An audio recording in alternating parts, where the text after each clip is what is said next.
Hello everyone, welcome back to Remarkable Studies. आज जो हम टॉपिक करने जा रहे हैं वो है functions of school organisation and management.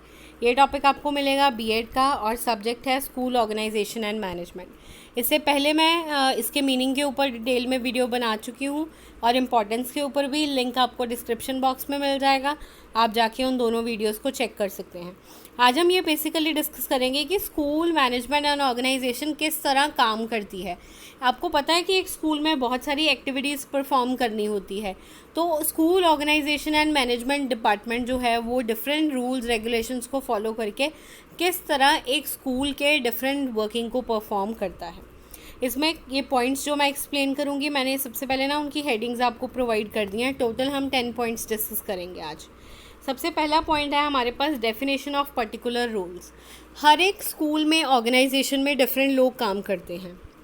जो school organisation and management committee होती है ना, वो सभी के रोल्स को अप्रोप्रिएटली डिफ़ाइन कर देती है ताकि बाद में किसी के माइंड में कोई प्रॉब्लम ना आए कि हमें तो ये रोल नहीं मिला था, तो वो ड्यूटी रह जाती है। इसलिए पहले ही आपको ड्यूटीज़ जो है वो दे दी जाती हैं। School organisation and management specify the role of individuals in school. Individuals कौन कौन से होते हैं? हेड ऑफ़ द डिपार्टमेंट है, टीचर्स हैं, फिर प्रिंसिपल भी है, एडमिनिस्ट्रेटिव स्टाफ भी होता है, जैसे जो फ़ीस वगैरह कलेक्ट करते हैं या स्कूल के अकाउंट्स का रिकॉर्ड रखते हैं कि यहाँ और सामान कितना है, ब्लैक बोर्ड्स आए, कितने चौक आए, कितने डस्टर आए और कितनी रिक्वायरमेंट्स और हैं लेके आने की। तो ये सारी इन्फॉर्मेशन का रिकॉर्ड रखने के लिए अलग अलग पर्सन्स हैं। तो जब तक उनके बीच में ड्यूटी की एलोकेशन ही नहीं होगी तब तक कोई काम ढंग से नहीं कर पाएगा। इसलिए स्कूल ऑर्गेनाइजेशन एंड मैनेजमेंट जो है वो देखता है कि कौन सा इंडिविजुअल कौन सा रोल जो है वो प्ले कर सकता है। हर एक इंडिविजुअल को डिफरेंट रोल प्ले करना पड़ता है और कोई कन्फ्यूजन भी ना हो, इसलिए अप्रोप्रिएटली जो लोगों की ड्यूटीज़ जो हैं वो लगा दी जाती हैं। इसलिए रोल को डिफ़ाइन करने के लिए school organisation and management important है। नेक्स्ट है बेटर कोऑर्डिनेशन। अब रोल्स ही स्पेसिफाई कर दिए गए तो काम इजी हो गया। पता है कि टीचर ए ने जो है टाइम टेबल बनाना है, पता है टीचर बी ने नोटिस बोर्ड का काम देखना है, पता है टीचर सी ने जो एग्ज़ाम्स के लिए डेट शीट्स बनानी है। तो हर किसी को अपनी ड्यूटी पता है और वो टाइम पे अपना काम करेगा। जब सेशन स्टार्ट होता है तब टाइम टेबल की ड्यूटी वाला टीचर को पता होगा मैंने टाइम टेबल बना के टाइम पे देना है। जिस टीचर की ड्यूटी नोटिस बोर्ड की होती है उसको पता है मैंने नोटिस बोर्ड को डेकोरेट करवा के रखना है। फिर जो जो प्रिंसिपल नोटिस निकलवाता है वो सारे नोटिस जो है वो नोटिस बोर्ड पे पिन अप होने चाहिए। और जिस टीचर ने डेट शीट बनानी है उसको पता है पेपर आने वाले हैं तो मुझे मेरा काम जो है वो करना होगा। तो सारी जो ऑर्गेनाइजेशन है वो प्रॉपरली रन करेगी। किसी भी तरह का केओस प्रॉब्लम ऑर्गेनाइजेशन में नहीं होगी क्योंकि सभी को उनकी ड्यूटीज़ पता है और वो अप्रोप्रिएटली अपना काम जो है वो कर पाएंगे। ठीक है, नेक्स्ट है एफिशिएंट वर्किंग। एफिशिएंट वर्किंग का मतलब होता है कि प्रॉपरली काम करना। School organisation and management try to manage task of school adequately. School के जितने भी टास्क हैं वो प्रॉपरली जो है वो मैनेज किए जाते हैं with school organisation and management. Proper layout of school activities is made. Proper एक टाइम टेबल बनाया जाता है कि आपको पता है कि अप्रैल में सेशन स्टार्ट हो जाता है हर एक स्कूल का, तो डिटर्मिन कर लिया जाता है कि अप्रैल में ये एक्टिविटी होगी, फिर मई में ये एक्टिविटी कराई जाएगी, उसके बाद जून के 10 डेज़ तक स्कूल लगेगा, फिर बच्चों को समर हॉलीडेज़ कर देनी है, फिर जुलाई में जब बच्चे आएंगे तो आके ये एक्टिविटी परफॉर्म करेंगे, फिर अगस्त एंड में उनके एग्ज़ाम्स ले लिए जाएंगे। प्रॉपर प्लान बनाया जाता है और ये सारी प्लानिंग किसके द्वारा की जाती है? स्कूल ऑर्गेनाइजेशन एंड मैनेजमेंट के द्वारा। क्या करिकुलर क्या को करिकुलर, यहाँ पे आप बच्चे ठीक कर लेना, यहाँ पे को करिकुलर आना है। करिकुलर मतलब पढ़ाई से रिलेटेड, को करिकुलर मतलब गेम्स हो गया या एक्स्ट्रा एक्टिविटी हो गई कोई जो बच्चों को करानी है, डांस, म्यूज़िक। तो ऐसी बहुत सारी एक्टिविटीज़ जो हैं वो एक पर्टिकुलर टाइम टेबल के अकॉर्डिंग स्कूल में करवाई जाती है। Next, appointment of right personnel. Right personnel का मतलब है कि प्रॉपर क्वालिफ़िकेशन के अकॉर्डिंग टीचर्स को सिलेक्ट करना। अब 10th क्लास की साइंस पढ़ाने के लिए आप जो है वो हिंदी के टीचर को अपॉइंट कर लो, तो क्या बच्चों के साथ जो है वो अप्रोप्रिएट बात होगी? नहीं होगी। इसलिए सही पर्सन को सही जॉब पे अपॉइंट करना बहुत ज़्यादा ज़रूरी है। हर एक पोजीशन के लिए क्वालिफ़िकेशंस जो है वो सेट आउट की गई हैं। स्कूल ऑर्गेनाइजेशन और मैनेजमेंट ये चीज़ इंश्योर करता है कि जो सिलेक्शन होनी है टीचर्स की वो अप्रोप्रिएट हो। टीचर ए की ज़रूरत है हमें साइंस के लिए, और इस टीचर की क्वालिफ़िकेशन होनी चाहिए MSc प्लस B.Ed। तो हमने जो है इसी क्वालिफ़िकेशन वाली टीचर को अपॉइंट करना है। एक्सपीरियंस है या नहीं है वो बात की बात है, बट कई ऐसे होते हैं जिनको एक्सपीरियंस नहीं होता बट लेकिन उनमें कला इतनी अच्छी होती है कि वो अप्रोप्रिएटली बच्चों को पढ़ा पाते हैं। इसलिए क्वालिफ़िकेशंस देखो और उसके अकॉर्डिंग सिलेक्शन करो, क्योंकि बेस्ट टीचर चाहिए जो बच्चों को बेस्ट वे में पढ़ा पाए। Next, communication. कम्युनिकेशन का मतलब है अपने व्यूज़ को एक्सचेंज करना। अब स्कूल में काफ़ी सारी पार्टीज़ इन्वॉल्व हैं, तो उनके बीच में व्यूज़ का एक्सचेंज होना बहुत ज़्यादा ज़रूरी है। अब आपके स्कूल का एनवायरनमेंट ऐसा है कि कोई भी टीचर आपको सजेशन नहीं दे सकता, तो डेफिनेटली अगर टीचर्स के माइंड में कोई अच्छी बात भी होगी वो आपको नहीं बताएंगे, क्योंकि पता ही है उनको हमारी बात कौन सा मानी जानी है यहाँ पे।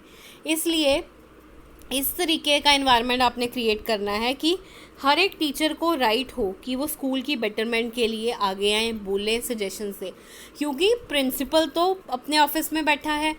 एग्जैक्टली बच्चों के साथ जाके कौन बातचीत करता है? टीचर्स ही बातचीत करते हैं। टीचर्स को ज़्यादा पता होता है कि क्या प्रॉब्लम उनके स्कूल में है, क्या इम्प्रूवमेंट जो है वो स्टूडेंट्स के लेवल पे या अपने लेवल पे लेके आई जा सकती है। इसलिए वो अगर अपने व्यूज़ शेयर करेंगे टीचर्स दूसरे टीचर्स के साथ या हेड ऑफ़ द डिपार्टमेंट के साथ, प्रिंसिपल के साथ, तो उनको वेलकम करना चाहिए उनके व्यूज़ का। और स्कूल ऑर्गेनाइजेशन एंड मैनेजमेंट इस चीज़ को फॉलो करती है कि हर एक पर्सन के व्यूज़ को स्कूल के अंदर वेलकम किया जाए और किसी भी तरह की रिस्ट्रिक्शंस उनके ऊपर ना हो। हाँ, रिस्ट्रिक्शंस कुछ ना कुछ होनी ज़रूरी है, लेकिन इतनी ज़्यादा रिस्ट्रिक्शंस भी ज़रूरी नहीं है कि वो पर्सन जो है वो आपको दोबारा से कोई सजेशन ही ना दे। ठीक है, नेक्स्ट पॉइंट है इवैल्यूएशन। इवैल्यूएशन का मतलब होता है चेक करना। अब आपने लेसन पढ़ाया है तो आप उसके बाद टेस्ट लेते हो बच्चों का, उसको भी क्या कहा जाता है? इवैल्यूएशन करना। उसी तरह स्कूल ऑर्गेनाइजेशन एंड मैनेजमेंट के अंडर काफ़ी सारी एक्टिविटीज़ स्कूल में कराई जाती हैं और उनको चेक किया जाता है कि whether it is being conducted in an appropriate manner और not. Activities include checking of school programme. एक स्कूल प्रोग्राम हमने इस बार इशू किया है कि हर मंथ में बच्चों के यूनिट टेस्ट होंगे। टीचर्स को सिलेबस एलोकेट कर दिया गया है, एक एक चैप्टर टीचर कंप्लीट कराएगा, उसके बाद हम उसको टेस्ट लेंगे बच्चों का। तो ये प्रोग्राम सक्सेसफुल हुआ या नहीं। टीम बनाई गई थी टीचर्स की, टाइम टेबल की ये टीम, करिकुलर एक्टिविटीज़ की ये, को करिकुलर की ये टीम, तो क्या उन्होंने अप्रोप्रिएटली काम किया? प्रोजेक्ट्स क्या क्या कराए इस बारी हमने हमारे स्कूल में? और टीचर्स कौन सा स्टाइल फॉलो करते हैं? PPTs बना रहे हैं टीचर्स, स्मार्ट क्लासेस यूज़ कर रहे हैं या लेक्चर मेथड यूज़ कर रहे हैं? तो ये सारी चीज़ें जो हैं वो स्कूल के अंदर चेक की जाती हैं। It ensures that if any problem it can be rectified at earliest. ये सब कुछ इसलिए किया जाता है कि बाय चांस अगर स्कूल में कोई प्रॉब्लम है तो उसको ठीक ढंग से टाइम पे जो है वो ठीक किया जा सके। नेक्स्ट है बजटिंग। बजट का मतलब होता है एक प्लान बनाना। अब आपको पता है कि घर में नॉर्मली आपने देखा होगा कि हर बार जब ग्रोसरी लाई जाती है या बिल वगैरह कोई पे करना होता है तो घर में पूरा एक चार्ट बनता है कि इस महीने ग्रोसरी पे इतना खर्चा हुआ, इलेक्ट्रिसिटी का बिल इतना गया, हमारे और खर्चे इतने हुए और हमने इतना सेव किया। इसी तरह स्कूल के लिए भी एक बजट बनाना बहुत ज़्यादा ज़रूरी है। हमारी बॉडी को चलाने के लिए क्या चाहिए? ब्लड चाहिए। ब्लड होगा तो हम सर्वाइव करेंगे, ब्लड ख़त्म हम भी ख़त्म हो जाएंगे। उसी तरह फंड्स जो हैं वो स्कूल की वर्किंग को चलाने के लिए बहुत ज़्यादा ज़रूरी होते हैं।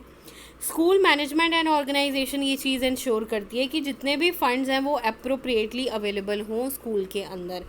मनी जो है चाहिए होता है डे टू डे एक्टिविटीज़ को मैनेज करने के लिए, जैसे कई बार चौक ख़त्म हो गए या डस्टर ख़त्म हो गए हैं या स्कूल में कुछ रिपेयरिंग है, किसी कमरे का फ़ैन ऑफ हो गया है, लाइट्स नहीं है, फ्यूज़ हो गई हैं या कुछ और प्रॉब्लम आ गई है स्कूल में, तो डेली बेसिस पे कुछ ना कुछ खर्चे स्कूल के अंदर होते रहते हैं।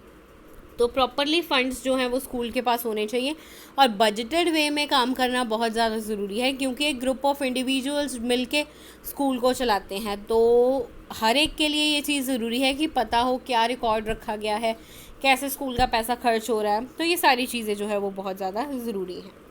नेक्स्ट है ट्रेनिंग एंड डेवलपमेंट। टीचर्स को टाइम टू टाइम ट्रेनिंग दी जाती है, सेमिनार्स वर्कशॉप्स कराए जाते हैं कॉलेज के अंदर, ताकि टीचर्स को पता चल जाए कि किस तरह उन्होंने चेंजिंग सिनारियो में वर्क करना है। अब एट प्रेजेंट आपको पता है ड्यू टू कोविड-19 सारे टीचर्स ऑनलाइन पढ़ा रहे हैं। स्टार्टिंग में टीचर्स को काफ़ी प्रॉब्लम्स आई थी, क्योंकि ऑनलाइन टीचिंग उनके लिए डिफ़िकल्ट थी, क्योंकि उन्होंने कभी कंप्यूटर्स यूज़ नहीं किए, कईयों ने नहीं आते स्मार्टफोन चलाने, बट उन्होंने विद प्रैक्टिस डिफरेंट वेबिनार्स हुए, सेमिनार्स करवाए गए उनके लिए, उनको सिखाया गया कि किस तरह आपने लैपटॉप्स यूज़ करने हैं, कंप्यूटर्स यूज़ करने हैं, फ़ोन यूज़ करने हैं। ये क्यों कराया गया? क्योंकि ये स्कूल ऑर्गेनाइजेशन और मैनेजमेंट का पार्ट है, जिसमें different trainings and development programmes उनके लिए करवाए जाते हैं। नेक्स्ट है एडिक्वेट स्ट्रक्चर। हर एक ऑर्गेनाइजेशन एक पर्टिकुलर स्ट्रक्चर जो है वो फॉलो करती है।